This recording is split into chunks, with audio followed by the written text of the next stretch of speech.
Време е да ги проследиме најновите информации од Вардарскот и Квишкиот регион Македонија, светот и спортот. Што подготви денеска нашата екипа на К1 телевизија ќе погледнете веднаш по најавите. На БРМ со став стабилизирањето на политичката криза ќе придонесе за раст на македонската економија. Општина Кавадарци ќе ги обештети граѓаните кои претрпеа штети од невремето. Панихида во чест на Јордан Хаџи Константинов Джинот.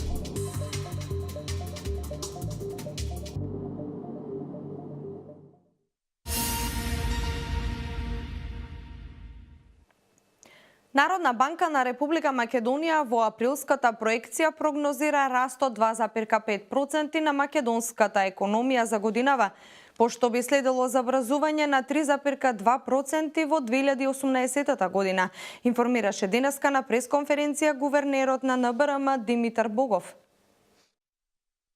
Раст од 2,5% бележи македонската економија за годинава, пошто би следело забразување на 3,2% во 2018. Ова се најновите прогнози на Народната банка на Република Македонија. НБРМ има непроменети очекувања за нивото на инфлацијата споредено со октомври и очекува забразување на растот на цените, односно инфлација од 1,3% годинава и 2% до година, рече на денешната пресконференција гувернерот на НБРМ Димитар Богов. Според Богов и политичката криза има влијание врз растот на економијата. Неповолните ризици во овој циклус се поизразени споредено со оние во октомври. Значи, главната разлика е дека во октомври ние очекувавме годината да почнеме со стабилизација, со политичка стабилизација, но, како што знаете, од почетокот на годината продолжи политичката нестабилност и тоа е значи, нешто што не следи во овој период. Исто така, надворешното окружување до некаде е понеизвестно.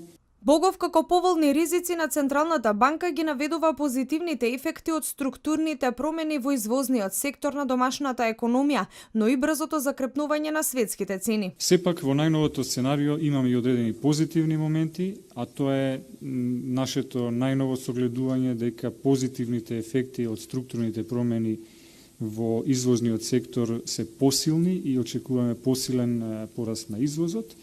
Но исто така и во глобални рамки гледаме побрзо закрепнување на светските цени на основните производи, металите, житариците, а и подобрување на изгледите за растот во светската економија.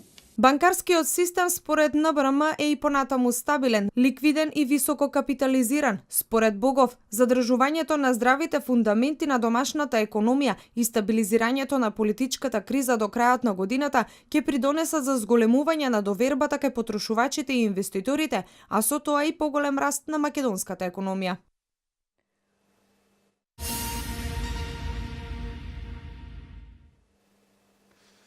Општина Кавадарци упатува повеќе до граѓаните кои претрпеа штети од невремето кој го зафати Кавадарци во вторникот на 23 мај. Пријавите да се поднесат во канцеларијата на Граѓанско-информативниот центар секој работен ден во период од 8:30 до 16:30 часот во канцеларијата на Граѓанско-информативниот центар кој се наоѓа во приземјето во општината во зградата на општина Кавадарци. Се повикуваат граѓаните на кои невремето кое се случи на 23 мај во вторникот им нанело било какви штети, истите да ги пријават во локалната самоуправа на општина Кавадарци. Пријавите да се поднесат во канцеларијата на Граѓанско-информативниот центар. По приемот на барањата, општинската комисија за проценка на штети од невреме ќе излезе на самото место да ја утврди евентуално настанатата штета, пошто ќе следи законска постапка за општинска помош. Барањата за проценка на штета од невремето ќе се примаат секој работен ден во периодот од 8:30 до 16:30 часот во канцеларијата на Граѓанско-информативниот центар која се наоѓа на приземјето на општинската зграда, се вели во соопштението од службата за односи со јавноста на општина Кавадарци.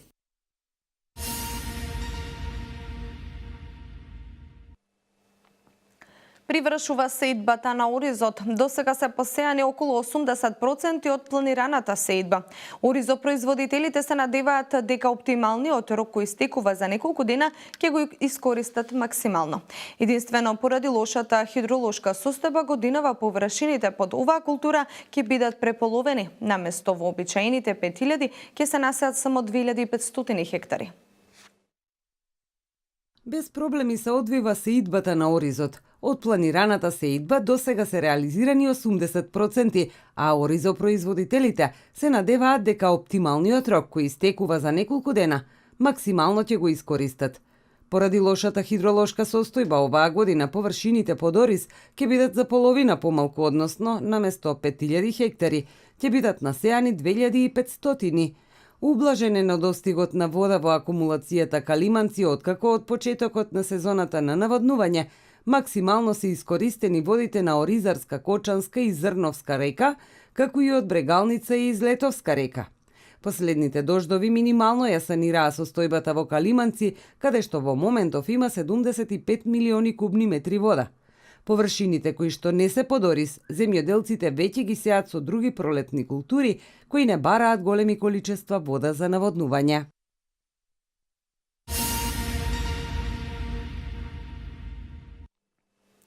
Денеска е Спасовден или празникот на Христовото вознесување на небото, кој е 40-тиот ден од Христовото воскресение. На овој ден православните верници се поздравуваат со поздравот Христос се вознес. По тој повод во црквата Свети Спас во Велес се одржа и света литургија. Христос се вознесе. Со овој поздрав денеска се поздравуваат сите христијани. После 40 дена по воскресението Христова, Спасителот го остварува она што го вети на почетокот. Се врати при својот Отец за да го испрати при учениците духот на вистината. Од тогаш Христос седи од десната страна на Отецот. Празник кој што спаѓа во еден од поголемите празници, кој што е следствен на воскресението Христово, реков 40 дена по воскресението Христово, а само 10 дена од вознесението Христово не очекуваат по 80 дена слегувањето на Светиот Дух или Духовден, кој што исто така е како еден или 50-ница празник кој што е во еден спој на сите овие. Вознесението Христово е голем празник со кој што ни ги покажува големината на нашиот Бог. Тој ги изнесе своите ученици во Елеонската гора, за да покаже дека токму тука, во новите садови, камења, преку тие садови, новата и вистинската вера, верата на нашето спасение.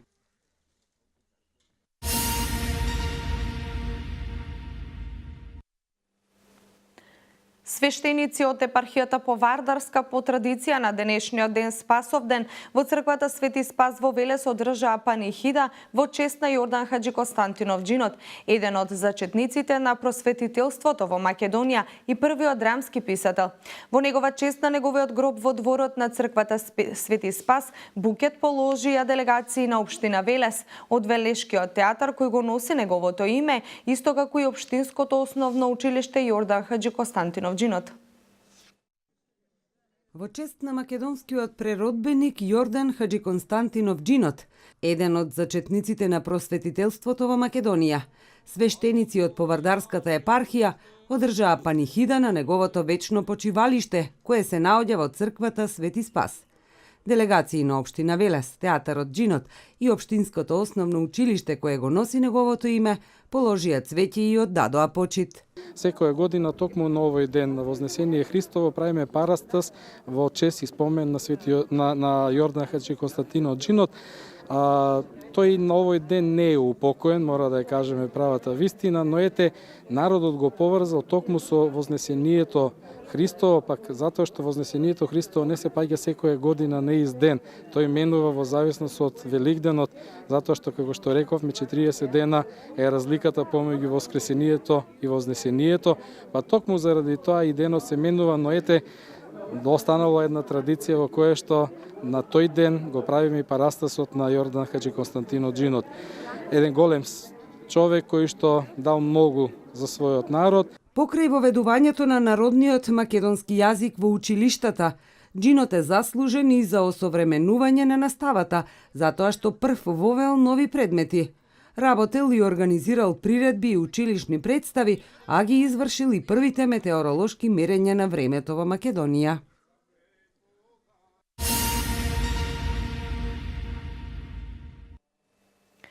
Кавадаричкиот ликовен уметник Владимир Темков се представи со своја ликовна изложба на Факултетот за ликовни уметности во Скопје.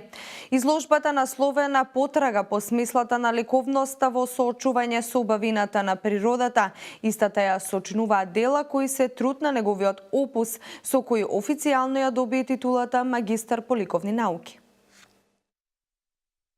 Потрага по смислата на ликовноста во соочување со убавината на природата е насловот на ликовната изложба на кавадаричкиот уметник Владимир Темков, кој на Факултетот за ликовни уметности во Скопје се представи со дела од неговиот магистарски труд изработени во акрил на платно. За неговото творештво говореа ликовниот уметник од Кавадарци Горан Боев и председателот на Друштвото на ликовни уметници на Македонија Христијан Санев. Кавадаричките уметници, каде и Темков, имаат специфичен естетски код, кој се гледа во палетата на боите кои се користат, нагласи Боев. Бидејќи се работи за нешто што навистина е важно, ако се чини единствено важно во севкупното ликовно творештво, а тоа е баш таа потрага по смислата на ликовното, нели? И нели во што Владо продолжува во своите изложувања во убавините на природата. На изложбата присуствуваа професори од факултетот, еминентни сликари, репрезентативни македонски имиња во ликовната уметност, музичари, кавадарчани кои живеат и работат во Скопје, искрени познавачи на уметноста на Темков. Председателот на Друштвото на ликовни уметници на Македонија Христијан Санев рече дека Темков дава една нова ликовна сила. Тој успева да ја пласира ликовната уметност кај сите нас, особено меѓу младите, и со својата добра енергија да влијае позитивно, нагласи Санев. За неговата несебична помош не само кон друштвото, во кој што и тој е самиот член и дел од управниот одбор заедно со мене во оние структури на ЛУМ, туку и во обидите да ги промовира младите уметници и да малку можеби ја обогати со една нова свежина, со една нова ликовна сила сликарската култура во нашите простори. Во промотивниот каталог писателот Тодор Богев ќе напише: неговото соочување со убавината на природата е проактивно, интуитивно и експресивно. Владимир Темков со својот опус кој го остварува, чувствува состојба на зрелост која ја постигнува после многу години работа и создавање ликовни дела. Мислам дека у 30 годишното моје ликовно творештво, барајќи се самиот себе, барајќи го мојот ликовен израз, дојдов до сознание дека сепак тиквешкото сонце и тиквешката природа се главните двигатели на моето сликарство и моите идеи околу стварањето на овие дела. Жешкото сонце, житните полиња, птиците, сето тоа трансформирано длабоко во мене и на еден енформалистички, еден експресионистички начин, изразено на овие платна, го покажува мојот темперамент и мојот дух. За Темков стојат повеќе од 60 самостојни изложби во Македонија, Европа и Њујорк, но оваа последната е особено драга за него, бидејќи се враќа на местото од каде што почнал, а тоа е Факултетот за ликовни уметности. Тој на изложбата презентираше дела кои се труд на неговиот опус, со кој официјално ја доби титулата магистар на ликовни науки и 34 придружни слики кои се составен дел на неговото творење.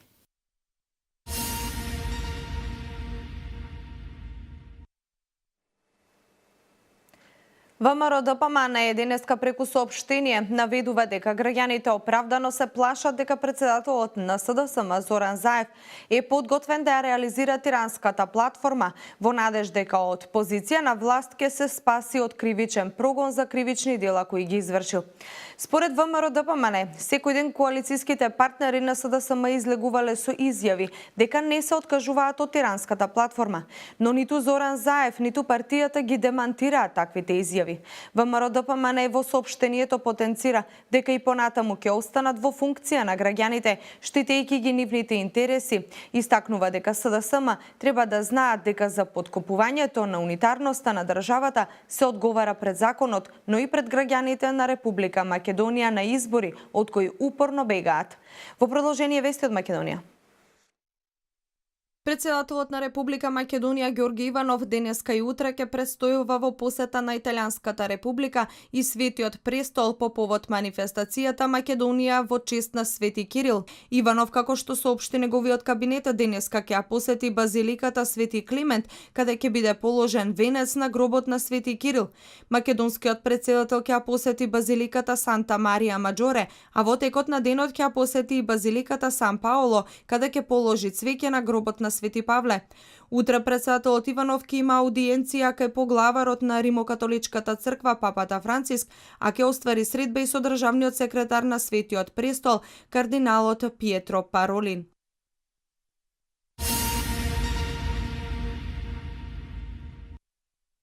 Во анализа на Дневник. Основното јавно обвинителство во случајот со нападнатите пратеници во собранието ги собра исказите на сите настрадани во експресно време. За помалку од 20 дена ги увиде сите докази, поднесе обвинение и закажа рочиште, додека пак за изборот на Талат Џафери и по 10 дена се уште трае постапката за собирање на докази. Од правна гледна точка стои во анализата на Дневник, имајќи во предвид дека се работи за маса инволвирани луѓе, анализи на снимки од различни камери поставени во собранието, како и снимки од камери и мобилни телефони, но и испитување на оштетените и повредени пратеници, станува збор за комплициран случај и релативно за краток период кривичните пријави се процесирани во обвинителен акт. Речи си во исто време до основното јавно обвинителство беше поднесена и кривична пријава против пратениците Ферид Мухиќ, Горан Мисовски, Талат Џафери и уште 64 други поради нелегалниот избор на председател на собранието. Иако споредување на случаите не би требало да се прави, сепак должината на спроведување на постапката изгледа нелогично покуса во првиот споредено со вториот случај, пишува Дневник.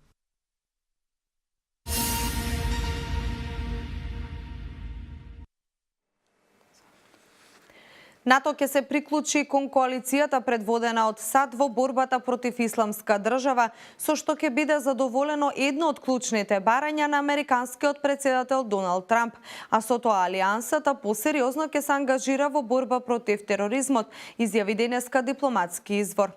Постојаните представници на земјите членки на НАТО туку што донесоа одлука. Официјално ќе биде објавена на утрешната средба на врвот на алијансата, додава изворот. Следуваат и останатите информации од светот. Тајванскиот уставен суд ги озакони истополовите бракови, пренесоа француските медиуми, повикувајќи се на соопштение на Уставниот суд. Тајван е првата азиска држава која ги озакони истополовите бракови. Судот смета дека делот од законот што бракот го определува како сојуз меѓу маж и жена ги нарушува уставните граници за еднакви права на луѓето. Судот за противуставни ги прогласи нормите на граѓанскиот кодекс кои не дозволуваат на две лица од еден исти пол да создадат постојан сојуз од интимна и исклучителна природа со цел да превземат обврски да водат заеднички живот. Согласно одлуката на Уставниот суд, овие делови од законот се во спротивност со слободата на луѓето да склучуваат брак и уставната гаранција за еднаквост пред законот. Во своите мотиви за одлуката судот посочува дека слободата да стапиш во брак се состои од слободата дали да стапиш во брак и со кого ќе стапиш во брак. Оваа автономија е суштествена за нормалниот развој на личноста и за чувување на човечкото достоинство, образложува Уставниот суд на Тајван.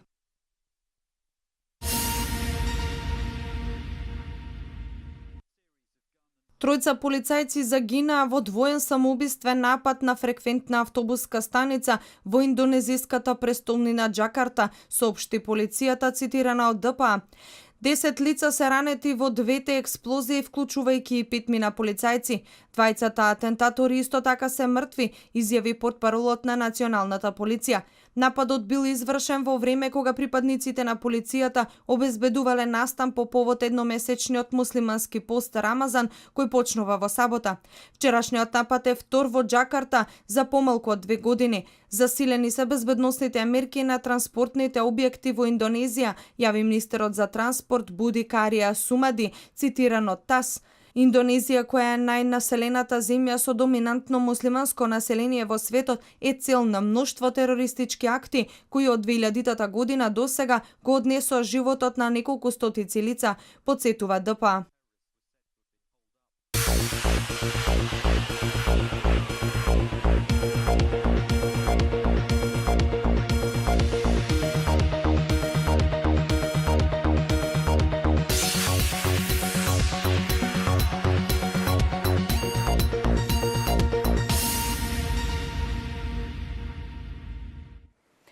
Денеска имаме облачно време со обилни врнежи од дожд, особено во јужните делови, каде што се очекува и појава на грмежи.